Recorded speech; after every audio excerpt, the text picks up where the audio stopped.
আপনাকে শিখতে হবে ইলম অর্জনের মাপকাঠিগুলো, সাবজেক্টগুলো। আমল আপনাকেই করতে হবে। আপনি হয়তো আল্লাহওয়ালা মানুষদেরকে দেখে আমলে উৎসাহিত হবেন, কিন্তু আমল আপনাকেই করতে হবে। হালাল রিজিক আপনাকেই খেতে হবে, হুজুর খেয়ে দিবে না।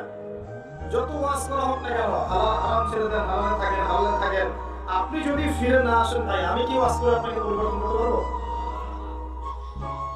আর আমি যদি নিজেই হালাল না খাই, আমার কথা শুনে আপনিও হালাল খাবেন না। এমনটা হতেই পারে না যে আমি সুদ খাচ্ছি আর আপনাকে বলছি যে আপনি সুদ খায়েন না, আপনি ছেড়ে দিবেন, এমনটা হতে পারে না। এটা আল্লাহর সুন্নাত নয়। যারা দিন প্রচার করবে, প্রসার ঘটাবে, প্রতিষ্ঠা করবে, তাদের আত্মশুদ্ধি, পরিশুদ্ধতা প্রথমে। এখন এই কাজগুলো কে করে দেবে আপনাকে? আমি করতে পারবো? কোনো আলেম করে দিবে না? আপনাকে করতে হবে। হালাল রিজিকের ব্যবস্থা কাকে করতে হবে? নিজেকে। পরিবার, আপনার পরিবারকে আমি ঠিক করে দিতে পারবো ভিতরে গিয়ে?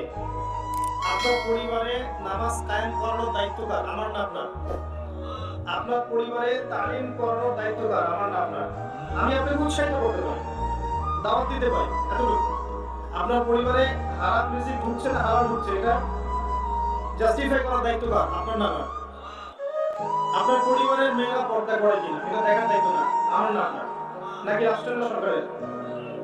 আপনার।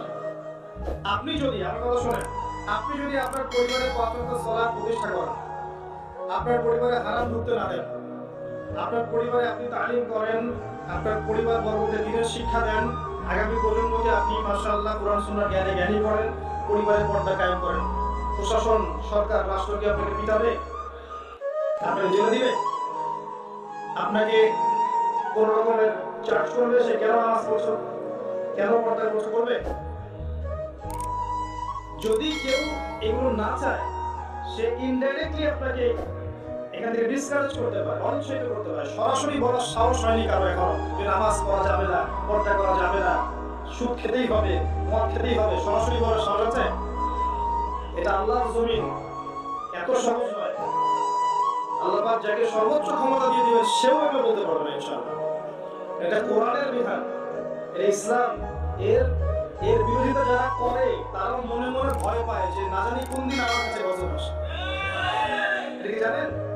যারা কোরআন এবং সুন্নাহ সরাসরি বিরোধিতা করছে এখন, এরাও ভিতরে ভিতরে ভয় পায় যে কোন দিন না জানি আল্লাহর গজব